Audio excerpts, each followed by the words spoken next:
Hello po, teachers.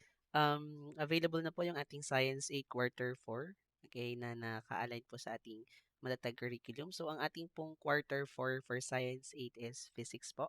Okay, yung mga gusto mag-avail po ng materials, nandyan po yung aking email po, sirwawistudios@gmail.com.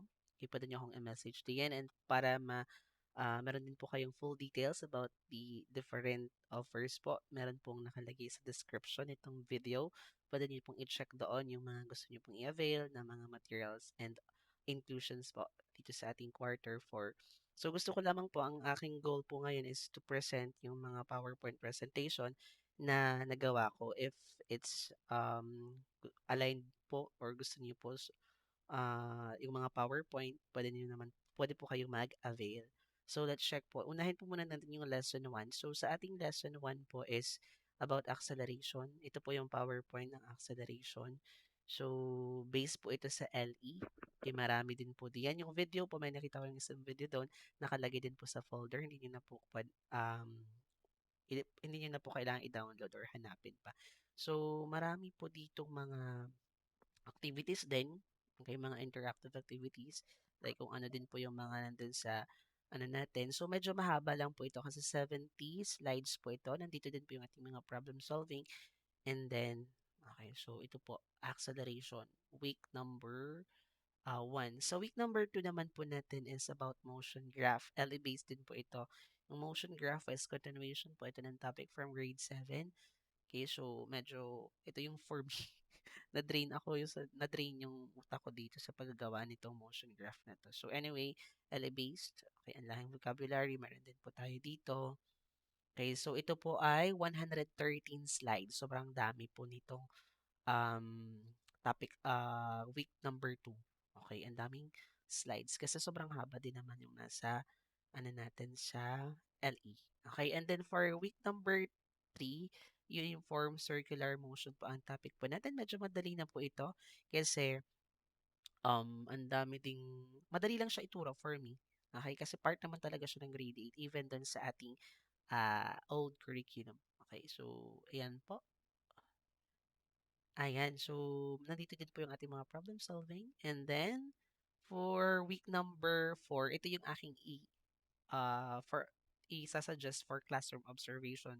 Kasi for me, ito yung pinakamadaling topic ngayon. And then, of course, meron pa pala madali yung ating sa week 7 and 8. Ayan, so ito po yung aking napili for my classroom observation. Okay, and then, dito po tayo sa ating problem solving. Okay, mga ganyan lamang po. Pero syempre, try natin kung paano gumana sa problem. Let's say for this one, ganyan lang po.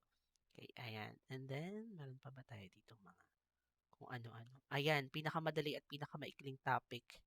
And then for week number 5, kinetic and potential. Maganda din po itong pang classroom observation, kinetic and potential, pero sobrang haba. So, yun nga lang yung akin. May time constraint po dito kasi sobrang haba din. Hindi ko alam kung kakayan ba in just 45 minutes ito. So, kung gusto niyo talaga sa cautious kayo sa time, work na lang yung week number 4, mas maganda. Though maganda rin ito, LA-based po ito. May mga dinagdag lang din po ako dito na konting activities. Doon naman sa week 4, marami po akong binago doon, pero LE-based pa din naman po. No worries. Okay, and then, for week number 6, it's about conservation of energy. Ito po, continuation lang din naman ito nung week number 5, kinetic and potential. Okay, so kung paano ba yung energy transformations from potential to kinetic and many more. Kumbaga, dito lang naman ay ating uh, ipo-prove yung transformation or conservation of energy. Okay, and then, number 7. Week number 7. Ito yung pinaka-favorite topic ko. One of my favorite, reflection of light. Kasi dito sa reflection of light, um, maganda siyang topic for me. Okay, kasi tinuturo ko ito nung nasa senior high school ako. And yung pinaka nagustuhan ko sa part na to is yung ray diagram. Sa paggagawa ng mga ray diagram. Okay, try natin yung isang ray diagram dito. This one. Okay, so try natin ito. The object at the center of the curvature.